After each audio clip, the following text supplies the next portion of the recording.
ഈ ഗവൺമെൻറ്, അതായത് ഇപ്പോഴും ഗവൺമെൻറ് ഉണ്ടല്ലോ, കാവൽ ഗവൺമെൻറ് ആണല്ലോ, ഈ LDF ഗവൺമെൻറ് തോറ്റു പോകാനുള്ള പ്രധാന കാരണമായി IAS അസോസിയേഷൻകാരും അതിൻ്റെ ഭാരവാഹികളും പറയുന്നത് KM എബ്രഹാം എന്ന ഹിംലർ ആണ് എന്നാണ്. അദ്ദേഹത്തെ ഹിറ്റ്ലർ എന്നല്ല വിളിക്കുന്നത്, മുഖ്യമന്ത്രി ഹിറ്റ്ലർ ആണെങ്കിൽ അതിൽ ഹിംലർ ആണെന്നാണ് ഭാരവാഹികൾ പറയുന്നത്. ഈ KM എബ്രഹാം എന്ന് പറയുന്ന മനുഷ്യൻ നമ്മൾ പഠിക്കേണ്ട ഒരു കഥാപാത്രമാണ്. അദ്ദേഹം ബോക്സിംഗ് ചാമ്പ്യനാണ്. അത് കഴിഞ്ഞ് അദ്ദേഹം അതിൻ്റെയൊക്കെ ചിത്രങ്ങളൊക്കെ ധാരാളം വന്നിട്ടുണ്ട്. ഇടതുപക്ഷ ജനാധിപത്യ മുന്നണിയുടെ അനഭിമതനായിരുന്നു. ഒരു താല്പര്യമില്ലായിരുന്നു. കാരണം ഇദ്ദേഹം ADBയുടെ ആളാണ്, വേൾഡ് ബാങ്കിൻ്റെ ആളാണ്, ഇദ്ദേഹം കോർപ്പറേറ്റാണ്, ആഗോളവൽക്കരണത്തിൻ്റെ സന്തതിയാണെന്ന് പറഞ്ഞ് തോമസ് ഐസക്കും അച്യുതാനന്ദൻ്റെ കാലം വരെ എല്ലാവരെയും ഇദ്ദേഹത്തിനെ എടുക്കത്തില്ലായിരുന്നു. ഇടതുപക്ഷം വന്ന ഇദ്ദേഹത്തിന് തൊടത്തില്ലായിരുന്നു. അങ്ങനെയാണ് ഇദ്ദേഹം കുറച്ച് ശകലം ജാതി മതമൊക്കെ കളിച്ച് കുറച്ച് ഇസമൊക്കെ കളിച്ച് ഉമ്മൻചാണ്ടിയുടെ ഗുഡ് ബുക്കിൽ കയറി പറ്റിയത്. ഉമ്മൻചാണ്ടിയുടെ ഗുഡ് ബുക്കിൽ കയറി പറ്റിയാണ് കിഫ്ബിയൊക്കെ അപ്പോഴാണ് തുടങ്ങുന്നത്. പിന്നെ പുള്ളിക്കാരനൊരു നല്ല കഴിവുണ്ട്. കഴിവെന്ന് പറഞ്ഞാൽ പുതിയ പുതിയ ആശയങ്ങൾ ചിന്തിച്ച് കൂട്ടാനും, ഇപ്പോൾ അസാപ്പ് പോലുള്ള പ്രോജക്റ്റുകൾ പുതിയ പുതിയ ആശയങ്ങളിൽ നിന്ന് ചിന്തിച്ച് കൂട്ടാനും അങ്ങനെ ചിന്തിക്കുന്നവരെ കൂട്ടിയോജിപ്പിക്കാനും ഒക്കെ ഒരു കഴിവുണ്ട്. അതൊരു കഴിവാണ്. പക്ഷേ കറപ്റ്റാണെന്നാണ് പറയുന്നത്. നമുക്കതിൻ്റെ അദ്ദേഹത്തിൻ്റെ കറപ്ഷൻ സംബന്ധിച്ച് എനിക്ക് അഭിപ്രായമില്ല. പക്ഷേ മാധ്യമ ലോകവും സെക്രട്ടേറിയറ്റ് ലോകവും സെക്രട്ടേറിയറ്റ് ഇടനാഴികളും ഒക്കെ പറയുന്നത് വലിയ കറപ്റ്റാണെന്നാണ്. റിട്ടയറായ അപ്പോൾ ആ എബ്രഹാമാണ്, KM എബ്രഹാമാണ്. പെട്ടെന്ന് ഒരു ദിവസം രാവിലെ നോക്കിയപ്പോൾ തോമസ് ഐസക്കിൻ്റെ ഗുഡ് ബുക്കിൽ കയറുന്നു, പിന്നെ കിഫ്ബി തുടങ്ങുന്നു, പിന്നെ പൈസ കൊണ്ടുവരുന്നു, പിന്നെ പിണറായിയുടെ ഗുഡ് ബുക്കിൽ കയറുന്നു. ഓരോ ദിവസം കഴിയുന്നതോറും അദ്ദേഹത്തിന് ശമ്പളം കൂടുന്നു, പദവി കൂടുന്നു, സ്റ്റാഫ് കൂടുന്നു, അദ്ദേഹത്തിന് സ്വന്തമായി ശമ്പളം കൂട്ടാൻ അധികാരം കിട്ടുന്നു. അവസാനം കഴിഞ്ഞ് വന്നിട്ട് മുഖ്യമന്ത്രി ഓഫീസിൽ ഒരു പോസ്റ്റ് വരുന്നു. അത് കഴിഞ്ഞ് മുഖ്യമന്ത്രിയുടെ ഓഫീസിലേക്ക് വന്ന് കുറച്ച് ദിവസം കഴിഞ്ഞപ്പോൾ കാണാം പിണറായിയെ മണിയടിച്ച് കിലുക്കി അവസാനം ഒരു ഉത്തരവിറക്കി ക്യാബിനറ്റ് റാങ്കുള്ള സെക്രട്ടറി. എന്തൊരു ദുരന്തമാണിത്! ചീഫ് സെക്രട്ടറിക്ക് ഇല്ലാത്ത അധികാരം KM എബ്രഹാമിന് കൊടുത്ത് ശിവശങ്കറും കൂടെ പോയ സമയത്ത് KM എബ്രഹാമിനെ കൊണ്ട് സെക്രട്ടേറിയറ്റ് മുഴുവൻ വേതാളങ്ങളെ നിറച്ചു. അതാണ് ഈ ഭരണത്തിൽ പറ്റിയത്. അപ്പോൾ മുഖ്യമന്ത്രിയുടെ ഓഫീസ് കേന്ദ്രീകരിച്ചുകൊണ്ട് ഈ മുഖ്യമന്ത്രിയുടെ ഓഫീസിലിരിക്കുന്ന മറ്റ് കരാർ ഉദ്യോഗസ്ഥരായിട്ടുള്ള CM രവീന്ദ്രൻ, രാജശേഖരൻ നായർ, പിന്നെ മേജർ ദിനേശ്, അതുപോലെ തന്നെ അങ്ങനെ ഒത്തിരി പേരുണ്ട് അവിടെ. എല്ലാം കരാർ ഉദ്യോഗസ്ഥരാണല്ലോ. അവരെല്ലാം സർക്കാർ എംപ്ലോയീസായിട്ട് വന്നിരിക്കുന്നവരല്ലല്ലോ, ഡെപ്യൂട്ടേഷൻ വന്നവരല്ല. അവരെ പല റിട്ടയർ ആയാലും അല്ലെങ്കിൽ കരാർ ഉദ്യോഗസ്ഥരാണ്. ആ കോൺട്രാക്ട് ഉദ്യോഗസ്ഥരും പിന്നെ അവിടെ ഇരിക്കുന്ന മാധ്യമപ്രവർത്തകരെയും ഉപദേഷ്ടാക്കളെ എല്ലാം കൂടി കയ്യിലെടുത്തുകൊണ്ട് ഇദ്ദേഹം അങ്ങ് അറുമാദിക്കാൻ തുടങ്ങി.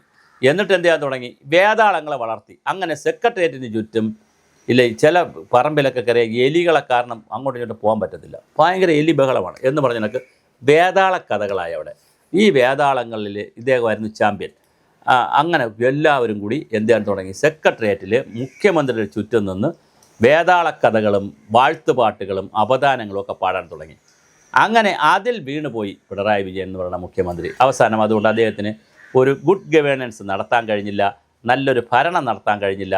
ഈ വാഴ്ത്തുപാട്ടിൽ വീണ് 200 കോടി രൂപയാണ് എബ്രഹാം ഈ സർക്കാരിന് കൊടുത്തത്. എന്തിനു വേണ്ടി? കിഫ്ബിയിൽ നിന്ന് ഈ പരസ്യത്തിന് വേണ്ടി.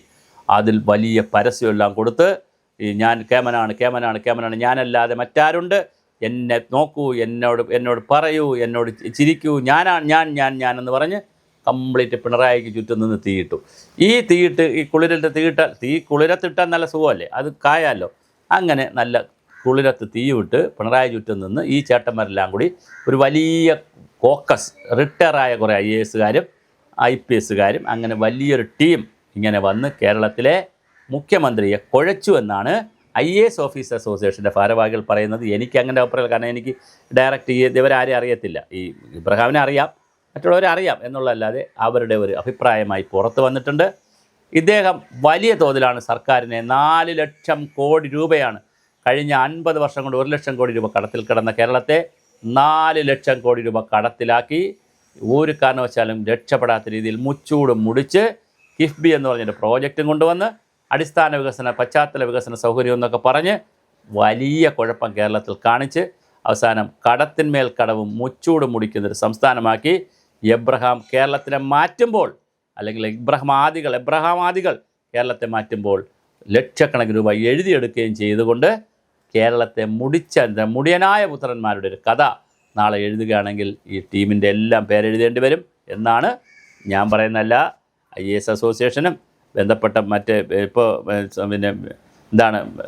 ചില ചാനലിൽ മാധ്യമങ്ങളിലൊക്കെ വരുന്ന IASകാരും പുസ്തകം എഴുതിയ IASകാരും ഒക്കെ പരസ്യമായി, ഞാൻ രഹസ്യമായി പറയുന്നതോ അല്ല, വളരെ പരസ്യമായി ചാനലുകളിലൊക്കെ പറയുന്നത് ഈ വേതാളങ്ങളുടെ കഥയാണ്, അവതാരങ്ങളുടെ കഥയാണ്, ഇടനാഴിയിലൂടെ നടക്കുന്ന നിഴൽ കുത്ത് നടത്തുന്ന വേതാളങ്ങളുടെ കാര്യമാണ്. ഒരു കാരണവശാലും പുതിയ ഗവൺമെൻറ്, അത് സതീശൻ്റെ ആയാലും രമേശ് ചെന്നിത്തലയുടെ ആയാലും ഇനി അല്ല കെ.സി. വേണുഗോപാൽ വന്നാലും ഇത്തരത്തിലുള്ള വേതാളങ്ങളെ, അവർ റിട്ടയർ ആയവർ വലിയ രൂപത്തിൽ വരും, ചുറ്റും നിന്ന് തീടും. ഒരു മനുഷ്യനെ ഒരിടത്തും കയറ്റരുത്.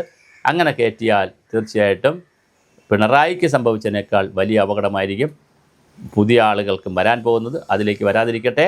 ഈ അവതാരം അദ്ദേഹം രാജിയും വെച്ചിട്ടുണ്ട്. എബ്രഹാം ഇതിനിടയ്ക്ക് രാജിവെച്ചു. അത് എന്ന് വിചാരിച്ചിട്ട് വിടില്ല എന്നാണ് മറ്റുള്ളവർ പറയുന്നത്. അന്വേഷണമൊക്കെ വരും എന്നാണ് പറയുന്നത്. അതിൻ്റെ വഴിക്ക് പോകട്ടെ. നമ്മൾ അതിലടുത്ത് കക്ഷിയല്ല. ഞാൻ എബ്രഹാമിൻ്റെ കക്ഷിയുമല്ല, എബ്രഹാം വിരുദ്ധ കക്ഷിയുമല്ല. നമുക്ക് താല്പര്യം പൊതുജന താല്പര്യമാണ്. എന്തായാലും ഈ വേതാളങ്ങളുടെയും അവതാരങ്ങളുടെയും ഇടനാഴിയിലൂടെ പോകുന്ന പ്രേതങ്ങളെയും ഭൂതങ്ങളെയും പിടിച്ചു കെട്ടിയില്ലെങ്കിൽ കേരളം നശിച്ചു പോകും എന്നുള്ള വലിയൊരു സന്ദേശമാണ് നമുക്ക് ജനങ്ങൾക്ക് കൊടുക്കാനുള്ളത്.